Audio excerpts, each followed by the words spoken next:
Quand Adolf Hitler est mort dans son bunker à Berlin en avril 1945, il aurait laissé derrière lui une fortune secrète de plus de 700 millions de Reichsmark.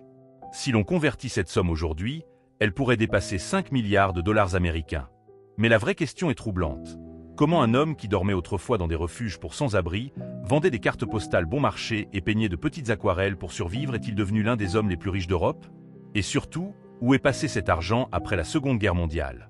A-t-il été volé par des nazis en fuite, caché dans des banques secrètes ou perdu dans le chaos de la guerre? Avant de révéler cette histoire incroyable, dites-nous dans les commentaires depuis quel pays vous regardez cette vidéo. L'histoire financière d'Adolf Hitler commence en 1889, lorsqu'il naît dans la petite ville autrichienne de Braunau am Inn. Son père, Alois Hitler, était un fonctionnaire des douanes respecté, ce qui donnait à la famille une vie relativement stable. Il n'était pas riche, mais il n'était pas pauvre non plus. Le jeune Adolf n'avait qu'un rêve, devenir un grand artiste.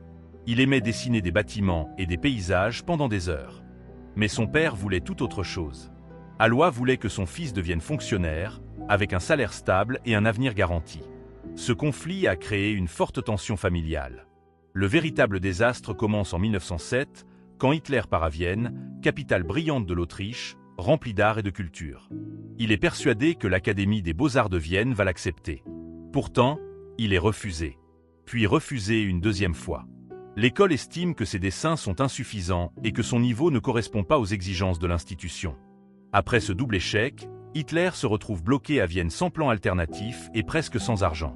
Il touche une petite pension d'orphelin, environ 25 couronnes par mois, mais cela ne suffit pas pour vivre dans une ville chère comme Vienne. Le loyer absorbe presque tout. Peu à peu, il tombe dans la vraie pauvreté. Sa vie quotidienne devient dure et humiliante. Il dort dans des refuges pour sans-abri, puis marche dans les rues froides avec une petite valise remplie de cartes postales et d'aquarelles qu'il a peintes lui-même. Il essaie de les vendre aux passants et aux touristes. Certains jours, il ne vend rien du tout. Pour survivre, il accepte tous les petits boulots possibles. Il dégage la neige en hiver, porte des valises à la gare et aide à transporter des marchandises. Finalement, il s'installe dans un foyer pour hommes à bas prix, à peine meilleur qu'un refuge. L'endroit est surpeuplé, sale et rempli de marginaux, de chômeurs et d'hommes brisés. Dans la salle de lecture commune, Hitler passe des heures à lire les journaux et des brochures politiques, surtout celles qui diffusent des idées antisémites. Vienne, à cette époque, est saturée de discours extrémistes, et Hitler, déjà rempli d'amertume, absorbe ces idées profondément. Ces années viennoises, de 1907 à 1913, façonnent son caractère et sa vision du monde. En 1913, il hérite de 820 couronnes provenant de la succession de son père. Cette somme lui permet de quitter Vienne pour Munich. Elle met fin à sa misère la plus extrême et lui donne l'espoir de relancer sa vie. Puis arrive un tournant décisif. En novembre 1923, Hitler tente un coup d'État à Munich, connu sous le nom de putsch de la brasserie. L'opération échoue, il est arrêté et emprisonné à Landsberg. Mais en prison, il voit une opportunité. Il décide d'écrire une autobiographie politique, à la fois mémoire personnelle et manifeste extrémiste. Il dicte le texte à Rudolf Hess. Le livre s'intitule Mein Kampf, c'est-à-dire Mon combat. En 1925, le premier volume est publié par France et R Verlag sous la direction de Max Amann. Au début, c'est un échec total. Le livre est long, confus, lourdement propagandiste et difficile à lire. La plupart des Allemands l'ignorent. Les librairies le vendent mal. Les critiques l'attaquent durement. Son grand projet littéraire semble condamné. Mais l'histoire change tout. En 1929, la Grande Dépression frappe l'économie mondiale. L'Allemagne est dévastée. Les banques s'effondrent, l'épargne disparaît, le chômage explose et des millions de personnes perdent confiance dans la politique traditionnelle.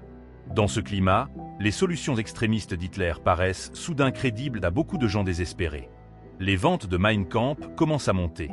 En 1931, elles progressent régulièrement. Chaque succès électoral du parti nazi fait grimper la curiosité du public. Quand Hitler prend le pouvoir en janvier 1933, Mein Kampf devient pratiquement incontournable. Les jeunes mariés reçoivent un exemplaire comme cadeau officiel. Les écoles le diffusent. Les fonctionnaires sont poussés à le lire. Le livre devient presque une obligation culturelle dans l'Allemagne nazie. Les ventes explosent.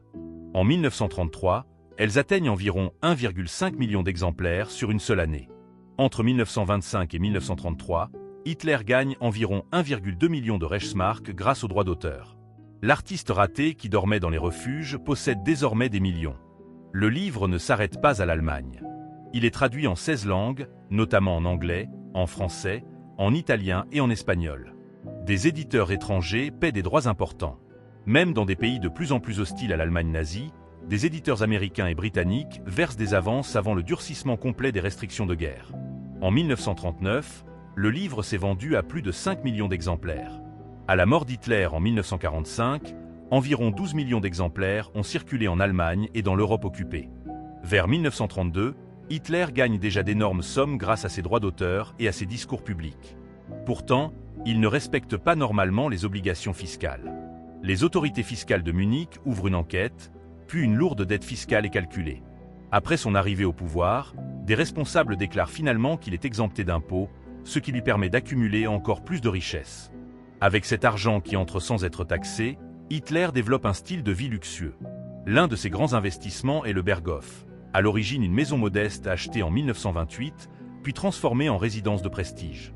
Pour son 50e anniversaire, les nazis font construire le Nid d'Aigle, un refuge spectaculaire en montagne servant aussi de monument à sa grandeur. Il collectionne aussi l'art avec obsession. Des agents parcourent l'Europe pour obtenir des œuvres, souvent par pression, spoliation ou vol. Beaucoup de ces pièces devaient alimenter le projet du musée géant de Linz. Une partie importante de ce luxe est financée par les élites industrielles allemandes.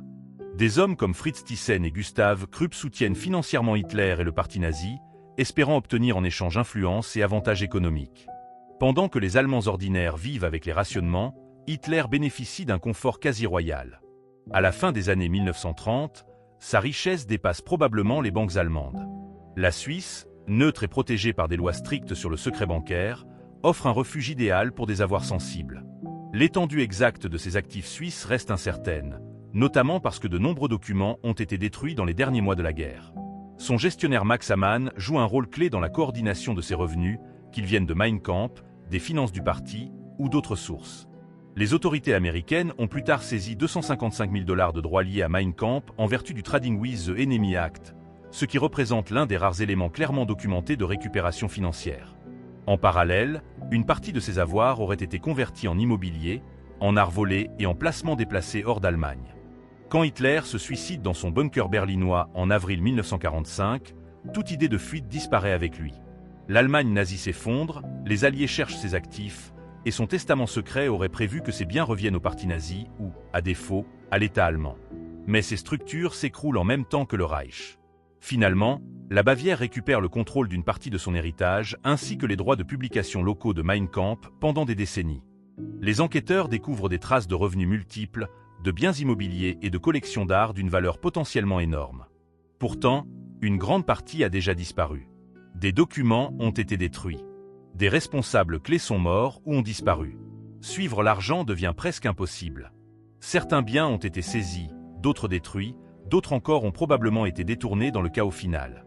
Après la guerre, le destin de ces biens matériels varie. Son appartement de Munich est confisqué puis réutilisé par l'administration. Le Berghof est détruit. Le Nid d'Aigle, lui, survit et devient plus tard un site touristique. Les œuvres d'art prévues pour Linz se dispersent à travers l'Europe. Certaines sont restituées à leurs propriétaires ou héritiers, d'autres disparaissent dans des collections privées ou sur le marché noir. Autour de la fortune disparue d'Hitler, des dizaines de mythes apparaissent. Certains imaginent de l'or nazi transféré en Argentine, au Brésil ou au Paraguay. D'autres racontent des sous-marins remplis de trésors, des coffres secrets dans les Alpes, ou des dépôts cachés en Suisse et en Autriche. Quelques éléments contiennent peut-être une part de vérité, mais la plupart des récits restent exagérés. La réalité est souvent moins spectaculaire. Une grande partie de la richesse d'Hitler a probablement été détruite pendant la guerre, saisie par les Alliés, dispersée par le pillage ou perdue dans l'effondrement des institutions. Les historiens ont tenté de reconstituer cette fortune pendant des décennies, mais la destruction des archives et la disparition des témoins rendent l'enquête incomplète. L'héritage de Mein Kampf reste lui aussi très controversé. En Allemagne, la Bavière a détenu les droits d'auteur pendant des décennies avant leur expiration en 2015, ce qui a permis l'entrée de l'ouvrage dans le domaine public en 2016. Depuis, des éditions critiques annotées ont été publiées pour démonter ces mensonges et replacer le texte dans son contexte historique. Cette histoire n'est pas seulement une histoire d'argent. C'est une histoire de corruption, d'hypocrisie et de pouvoir sans contrôle. Hitler a transformé la propagande, l'intimidation, le vol, l'impunité fiscale et la terreur politique en richesse personnelle. Il prêchait le sacrifice pendant qu'il vivait dans le luxe. Et à la fin, la fortune bâtie sur la violence a disparu dans le chaos qu'il avait lui-même créé.